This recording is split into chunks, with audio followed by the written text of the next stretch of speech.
urgence, besoin de calme et de votre soutien financier. Nous sommes dimanche 22 février 2026. Je fais cette vidéo au milieu de la nuit parce que trouver le sommeil, c'est un peu compliqué ici. J'ai besoin de vous. J'ai besoin de votre aide financière.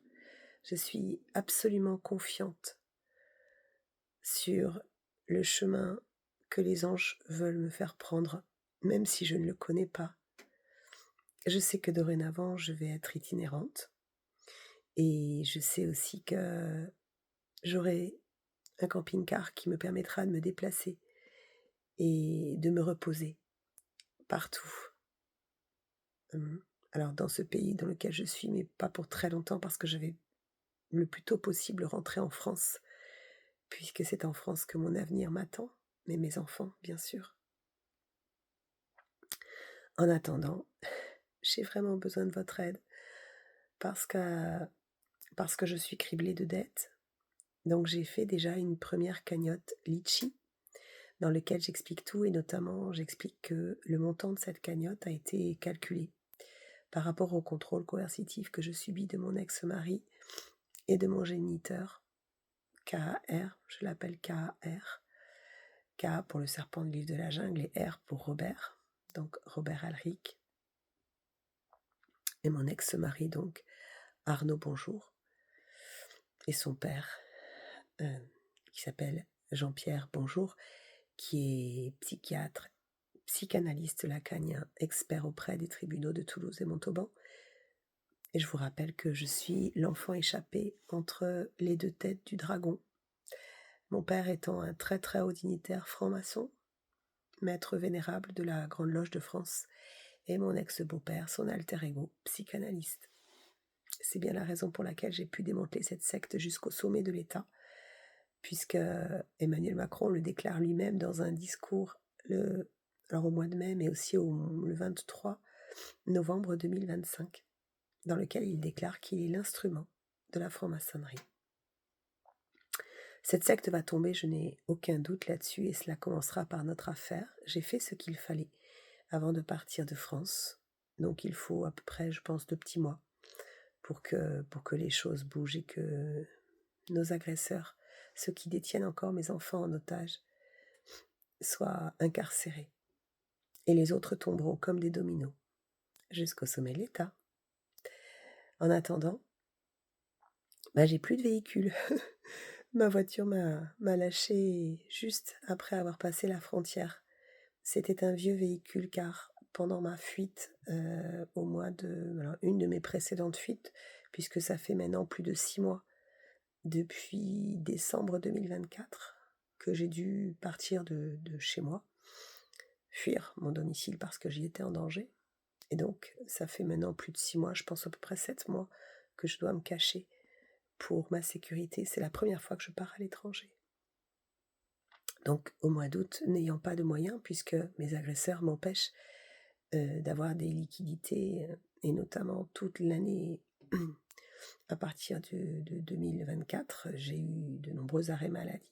Donc, je suis en état de stress post-traumatique sévère, ce qui m'empêche d'exercer mon activité professionnelle de thérapeute et d'accompagner les victimes, puisque je ne peux plus entendre les souffrances des autres.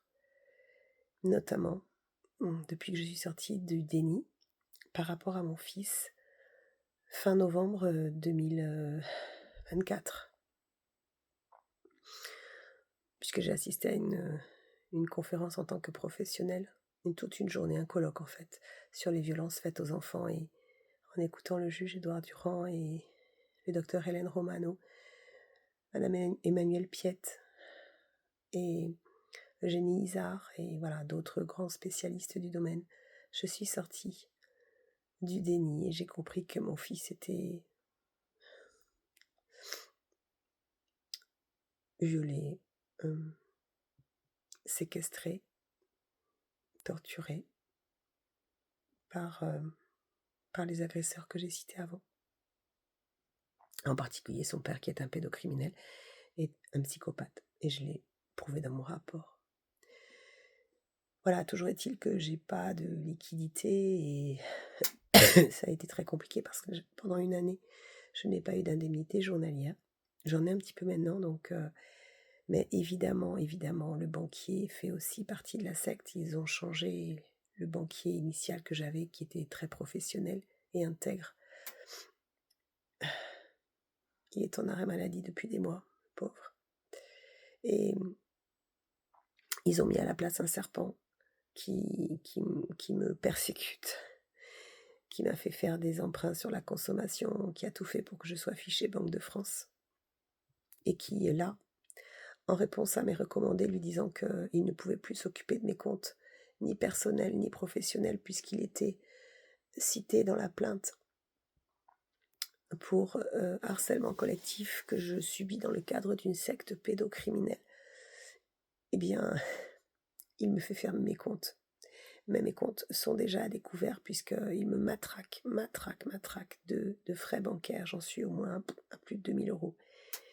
Voilà. Et sur mes frais, sur mes comptes professionnels aussi, qu'il a pris sous sa coupe, évidemment. Donc j'ai les huissiers aussi qui me contactent régulièrement. Je ne peux pas payer URSSAF. Enfin bref, c'est très très compliqué là. Et n'ayant pas d'argent au mois d'août, j'avais vendu ma petite voiture, ma C3. Et j'ai acheté une voiture moins onéreuse, mais avec beaucoup plus de kilomètres, 300 000, une diesel, mais évidemment, quelqu'un a voulu profiter de ma situation et m'a vendu cette voiture bien trop chère puisqu'il y avait une grosse réparation à faire et qu'il le savait. Voilà, j'ai cru que c'était un ami, enfin que ça pouvait devenir un ami, je me suis trompée. Les anges me forment. Des fois, c'est pas facile. Et voilà, en tout cas, cette voiture, elle ne sera pas réparable. Donc, je n'ai plus de véhicule. Pour la petite histoire, elle est tombée en panne la première fois. Je voulais vous faire sourire quand même. Quand mon père a porté plainte en me portant disparu, et mon ex-mari de l'autre côté voulait me faire passer pour folle. En faisant d'ailleurs classer des plaintes sans suite pour le motif 43, état mental déficient. Et donc, ces espèces d'imbéciles m'ont fait rechercher dans ma voiture rouge, ma Mégane rouge, alors qu'elle était en panne et que moi j'étais en voiture de location, ce qui m'a permis de mener mon enquête tranquillement autour de Châteauroux. Ben oui, c'est la ville d'origine de mon géniteur et de mon frère, Christophe Alric, chirurgien dans la clinique Saint-François de Châteauroux. Voilà. Qui est inculpé d'escroquerie, d'abus de faiblesse sur sa propre marraine, à laquelle il a volé son appartement parisien. J'en ai parlé dans une autre vidéo. Et donc voilà, donc pour la petite histoire, c'est quand même amusant, n'est-ce pas? Les anges veillent.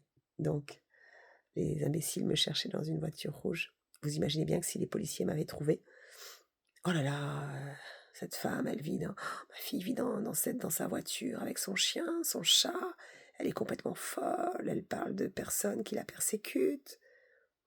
Mais, oh là là, la mère de mon fils, c'est terrible, il faut absolument l'aider, la pauvre, regardez cette expertise qui a été faite. Évidemment par un acolyte de son père. Voilà, donc, non, les anges veillent, il n'y a pas de problème. Mais en attendant, je suis ici et il faut que je parte. Je pensais pouvoir installer mon QG, mais c'est juste impossible parce que la personne qui a eu la gentillesse de m'inviter ici est certes une personne qui se bat pour protéger les enfants, mais elle est totalement noyée dans cette souffrance et elle m'en parle sans arrêt. Donc là, je ne peux plus. Je suis épuisée, j'ai besoin de repos. J'ai besoin d'être seule avec Lady et Perla. J'ai besoin de prier, j'ai besoin de méditer. Donc j'ai besoin de votre aide pour régler mes dettes et être enfin libre. Et aussi, je vais faire une cagnotte pour un camping-car, si vous préférez participer à l'achat d'un camping-car. Je vais la voir. Je crois au miracle. Et je crois à la synergie des actions. Donc même des petits dons, ça sera parfait.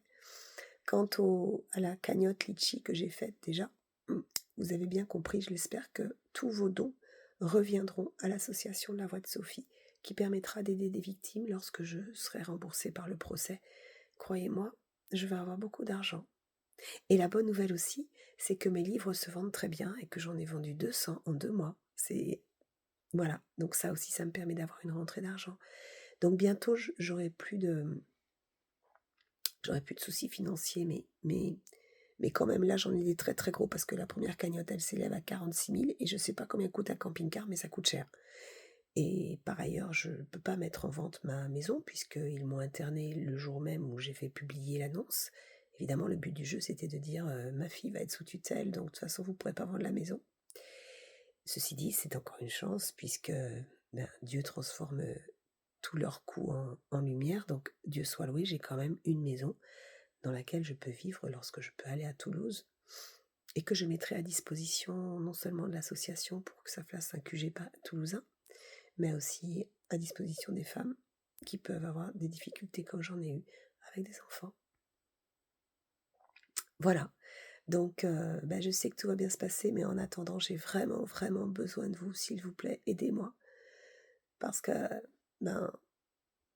les anges, je ne suis pas sûre qu'ils sachent fabriquer les euros. Voilà.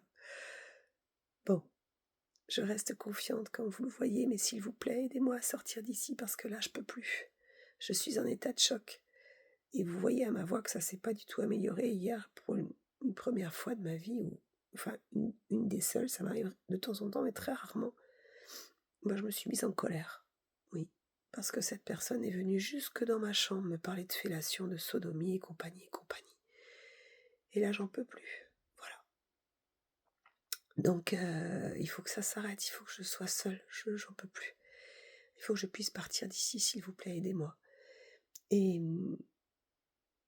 puis, je vous dis à bientôt, il me tarde de pouvoir retrouver mon état de santé à peu près, en tout cas, à peu près supportable. Voilà, je voudrais chanter aussi aux anges, j'aime ça, j'aime chanter, inventer des chansons, prier en chantant. Voilà, je m'appelle Sophie Alric, je suis experte dans la lutte contre la pédocriminalité et les sectes, et je suis mère universelle, et je suis prophétesse pour ma plus grande joie, et je vous garantis que c'est bientôt fini, notre calvaire s'achève. Cette maudite secte va tomber, le château de cartes sur lequel elle trône s'écroule déjà, et toutes les enquêtes de tous les justes qui ont été suicidés seront réouvertes. Je vous le garantis.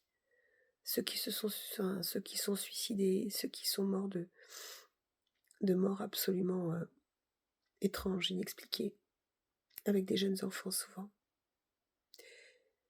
eh bien, elles seront réouvertes. Et puis, je suis présidente de l'association La Voix de Sophie, et je suis candidate aux prochaines élections présidentielles, par amour, pour la liberté et pour la paix. À bientôt.